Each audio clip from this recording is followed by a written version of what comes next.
circumstances on the ground.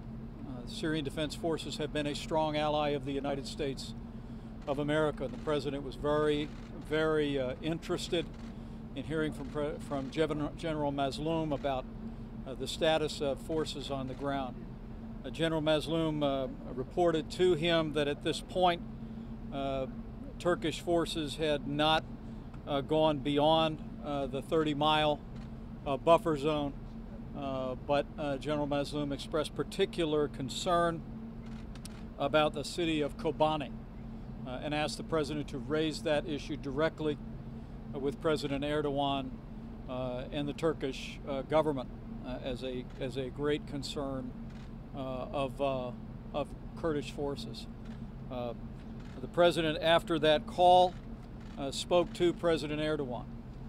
President Erdogan reached out and requested the call, and President Trump communicated to him very clearly that the United States of America wants Turkey to stop the invasion, to implement an immediate ceasefire, and to begin to negotiate with Kurdish forces in Syria to bring an end to the violence.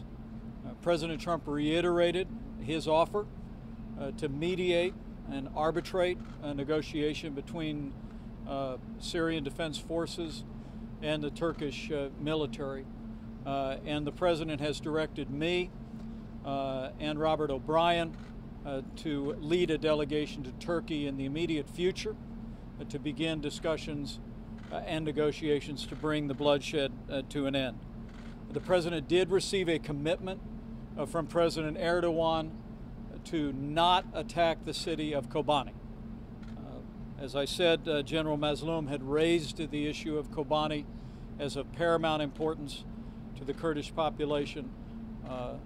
President Trump was very direct with President Erdogan on that point and received a firm commitment from President Erdogan that there would be no attack against the city of Kobani. Today, the President also met with Senator Lindsey Graham, who was present when the President signed an executive order implementing a new range of sanctions against Turkey.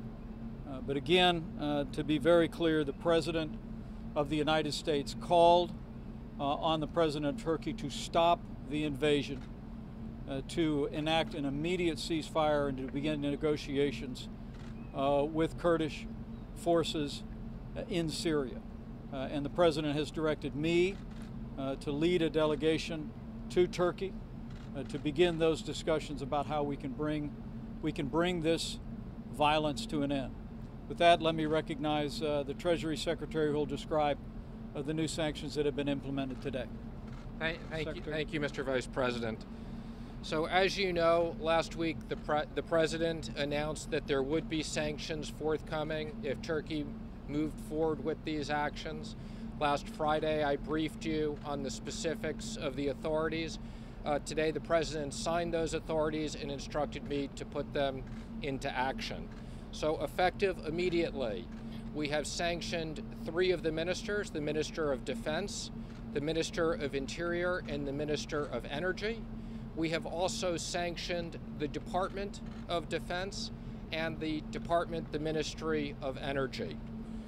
These sanctions are both primary sanctions as well as secondary sanctions for any financial institutions that are doing significant transactions.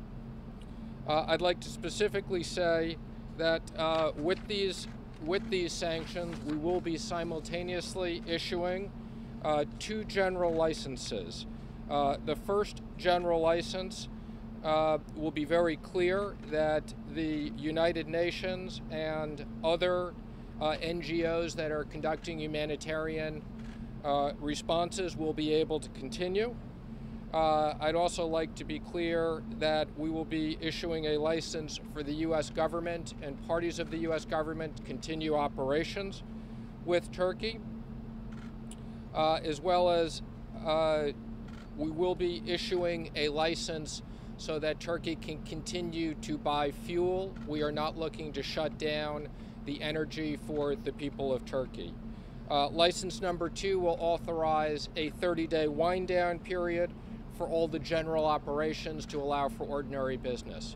The President has been very clear. These sanctions are very, very strong. He is prepared to remove these sanctions if there is the necessary actions on Turkey's point. Again, we will be issuing a press release detailing the specifics of this and the appropriate licenses. And with that, I'm happy to take 2 or 3 questions on the technical issues associated with the sanctions. Secretary, question for you on what is going to be the red line that will lift these sanctions, essentially. You just said that the President is willing to do so. What are the conditions that President Erdogan has to meet? Is it a ceasefire, as the Vice President said? Mr. Vice President, a question for you. Why is the President confident that these sanctions are not too little too late to stop what's happening on the border? Well, I'll answer the why not too little too late, and I'll let the Vice President answer the issue of what would take the removal. As we've warned all along, our desire is not to shut down the Turkish economy. Our desire is to see an appropriate response. These sanctions will be very severe on the Turkish economy. We can continue to ramp up these sanctions. So we were very clear in warning the government of the sanctions. We were deliberate last Friday in not putting them in place. The President has been monitoring the situation and the concerns, and with that, I'll turn it over to the Vice President. President Trump made it very clear that the United States is going to continue to take actions against Turkey's economy until they bring the violence to an end. We want an immediate ceasefire, and we want to begin negotiations between Turkey and Syrian defense forces. And President Trump again offered to have the United States of America mediate in those discussions. But from very early on, the President's been very clear. We have great concerns about civilian populations. We have great concerns about religious minorities, Christians and other religious minorities within the area where the Turkish invasion is currently underway. And of course, we have concern about ISIS fighters who are being held by Kurdish forces today. Now, General Mazloum did give the President an assurance that the Kurdish forces would continue to support the prisons that detain ISIS fighters. But the President's also made it clear to Turkey that we expect them to take efforts to continue to restrain and ensure the ongoing detention of any ISIS fighters captured over the last 2 years of fighting. But the President's objective here is very clear, that the sanctions that were announced today will continue and will worsen unless and until Turkey embraces an immediate ceasefire, stops the violence, and agrees to negotiate a long-term settlement of the issues along the border between Turkey and Syria. Last question. Please. What did the President authorize in his conversation initially with President Erdogan a week ago on Sunday? Did he authorize any military action by the Turks short of what we've seen so far? And then secondly, sir, you say that the President asked for a ceasefire. What did Erdogan say in response to that? Well, the United States of America did not give a green light to Turkey to invade Syria. The President has been very clear on that point and reiterated that to President Erdogan today. President Erdogan, I think, knows President Trump's mind on this matter very clearly today. But President Trump pressed him very strongly in the telephone call today to immediately embrace a ceasefire. As I said, he's directed me to lead a delegation. We'll be leaving as quickly as possible to travel into the region to pursue a ceasefire and a negotiated settlement. But the President, look, he said from the time he was a candidate and forward that he wanted to bring an end to endless wars and opportunities for us to bring troops home and to have American forces come out of harm's way has always been a priority for this president. But that didn't mean that this president in any way encourages violence anywhere in the world, let alone along the border between Turkey and Syria. And the president reiterated that point to President Erdogan today, and we're going to continue to stand very strongly. The sanctions that have been imposed today are a beginning. President Trump made it very clear that we will continue to use the strength of this economy, and we'll continue to engage our allies. President Trump spoke to President Macron of France today. We're going to be engaging allies around the world, and as President Trump did today, we're going to continue to call on President Erdogan to end the violence, come to the table, and embrace a negotiated settlement. Thanks, guys. Go ahead. Has the visit with Erdogan been canceled? And can you tell us specifically what is the United States going to do about all of the ISIS fighters that have escaped from the jails, as our reporters on the ground have indicated? Well, there's been no decision made about a scheduled meeting next month.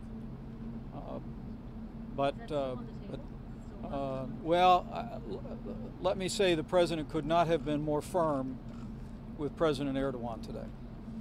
The United States of America is simply not going to tolerate Turkey's invasion of Syria any further.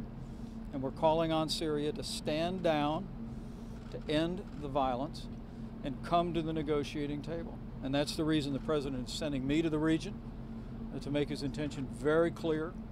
And we're going to be looking for Turkey to take strong action in that regard. But the President also made it clear when he talked to General Mazloum of the Kurdish forces, when he talked to President Erdogan, that we anticipate and expect that Kurdish forces and Turkish forces will safeguard and ensure the ongoing detention of ISIS forces, those that have been captured. Now, General Mazloum told the President today that in his words, we keep ISIS under control. He made that commitment to the President, and President Erdogan also knows where President Trump stands. But make no mistake about it, the President is very concerned about instability in the region. He's very concerned about the loss of innocent civilian lives. He's very concerned about religious minorities.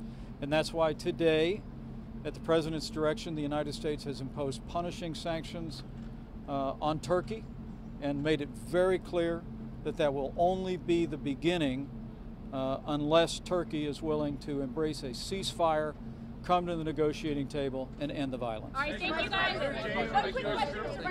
One quick question.